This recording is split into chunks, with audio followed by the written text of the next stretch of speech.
ask him to see their children. She was nervous about his response, knowing that he might still have a resentment towards her. Thomas was taken aback by Rachel's request. He had moved on with his life, and the thought of Rachel re-entering their children's lives was unsettling. He had worked hard to provide a stable and loving home for them, and he wasn't ready to disrupt that. "I'm not sure this is a good idea, Rachel," Thomas said, his voice firm but hesitant. "The children are happy and thriving. I don't want to confuse them or disrupt their lives." Rachel understood Thomas's concerns, but she couldn't help feeling a pang of sadness and rejection. She knew she had made mistakes in the past, but she was willing to work hard to regain her children's trust. "Please, Thomas," Rachel pleaded. "I know I can't turn back the clock, but I want to be a part of their lives. I want to get to know them again, to be a mother to them." Thomas sighed, his heart heavy with the weight of the decision. He knew Rachel's request was not an easy one, but he also knew that he couldn't keep her from her children forever. "I'll think about it, Rachel," Thomas said finally. "But I can't promise anything." Rachel nodded, understanding. She knew that this was just the beginning of a long and difficult journey, but she was willing to fight for her children's love and acceptance. Thomas, seeing the sincerity in Rachel's eyes, agreed to allow her to visit their children. He knew that the children still loved their mother and that it was important for them to maintain a relationship with her. "Okay, Rachel," Thomas said. "You can visit the children, but I want to make it clear that this doesn't mean we are getting back together. I'm doing this for the kids' sake, not mine." Rachel nodded, tears of gratitude in her eyes. "Thank you, Thomas. I promise to respect your boundaries and not try to disrupt your life. I just want to be a part of my children's lives again." Thomas nodded, and they arranged a schedule for Rachel to visit the children. As she spent more time with them, Thomas could see the love and connection between them, and he knew that he had made the right decision. Years passed, and Rachel's visits with her children became a regular occurrence. She had proven herself to be a responsible and loving mother, and Thomas had grown to trust her again. However, as time went on, Rachel began to feel like she wanted more than just visitation rights. She wanted to be a bigger part of her children's lives, to be able to make decisions for them, and to be a co-parent again. "Thomas, I know I messed up in the past, but I've changed," Rachel said, her voice filled with emotion. "I want to be a bigger part of the children's lives. I want to be able to make decisions for them, to be able to take care of them on a daily basis. I want to be a co-parent again." Thomas looked at her skeptically. "Rachel, I understand what you're saying, but I can't just forget the past. You left us, and it took me a long time to heal from that. I don't know if I can trust you with that kind of responsibility again." The mother's demand. Years had passed since Rachel's initial request to see her children. Thomas had allowed her occasional visits, but he had maintained custody and control over their upbringing. Rachel had been patient, but her patience had one thing. One day, Rachel arrived at Thomas's doorstep, her eyes blazing with determination. "I want my children, Thomas," she said, her voice firm. "I want custody, and I want it now." Thomas was taken aback by Rachel's demand. "You can't just take them away from me," he protested. "I've been their primary caregiver for years. They need stability and consistency, not some sudden upheaval." Rachel's face hardened. "I'm their mother, Thomas.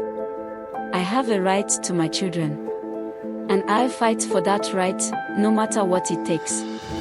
The two of them stood there, locked in a silent standoff.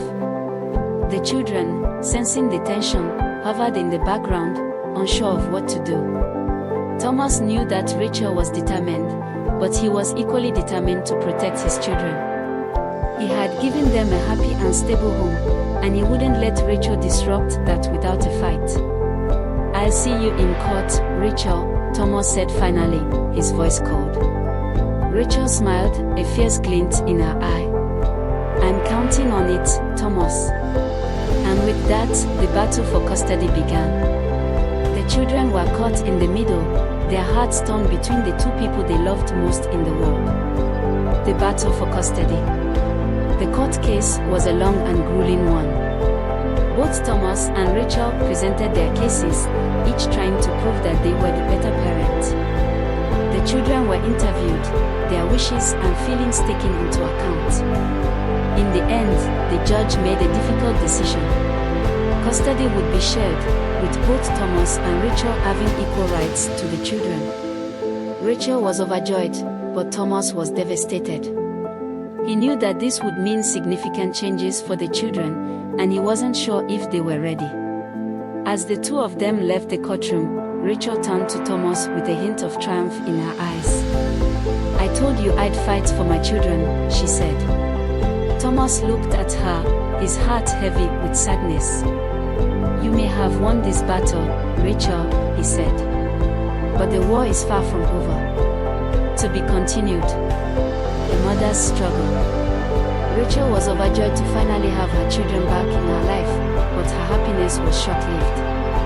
The children, who had grown accustomed to their father's care, were resistant to their mother's attempts to reconnect.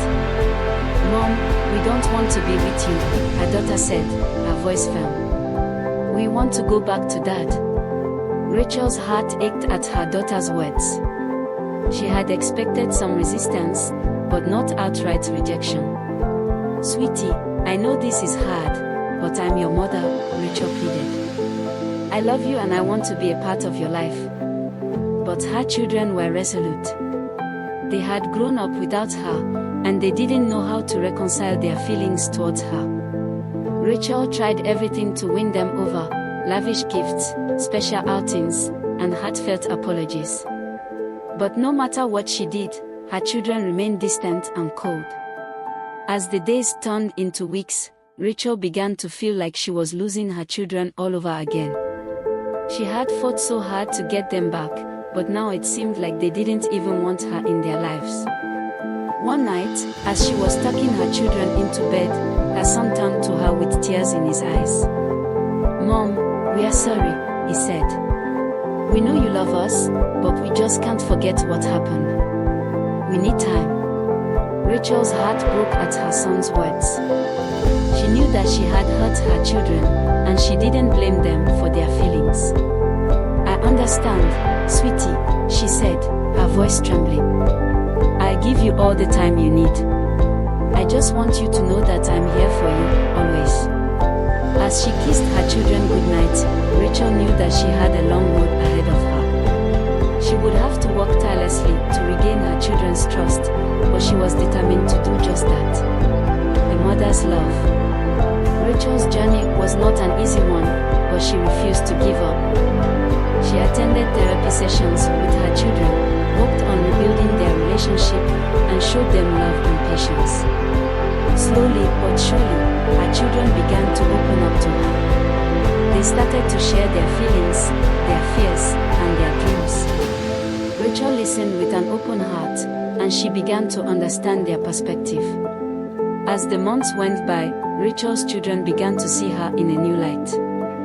They realized that their mother was not the same person who had left them years ago. She was stronger, wiser, and more loving. One day, as they were sitting down for dinner, Rachel's daughter turned to her with a smile. "Mom, we love you," she said.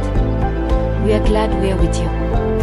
Rachel's heart swelled with joy, and she knew that she had finally found what she had been searching for all along: her children's love and acceptance. The son, who had been watching the situation unfold, decided to intervene. He had seen the changes in his mother and knew that she was genuinely trying to make amends. "Dad, can I talk to you?" he asked, approaching Thomas. Thomas looked at his son, curious. "What is it, son?" "I know what Mom did in the past was wrong, but she's really changed, Dad," the son said. "She's been trying so hard to make things right, and I think we should give her a chance." Thomas looked at his son, seeing the sincerity in his eyes. He had always trusted his son's judgment, and now was no exception. Okay, son, Thomas said finally. I'll reconsider. But if I see any signs of her old behavior, I'm not hesitate to take action. The son smiled, relieved. I know, Dad. And I'll be here to support you, no matter what. Thomas nodded, then turned to Rachel. Okay, Rachel. I'll give you another chance. But you need to continue to prove yourself to me and the children. Rachel's face lit up with joy and gratitude. Thank you, Thomas. I won't let you down again. And with that, the family began the process of healing and rebuilding. The newfound sense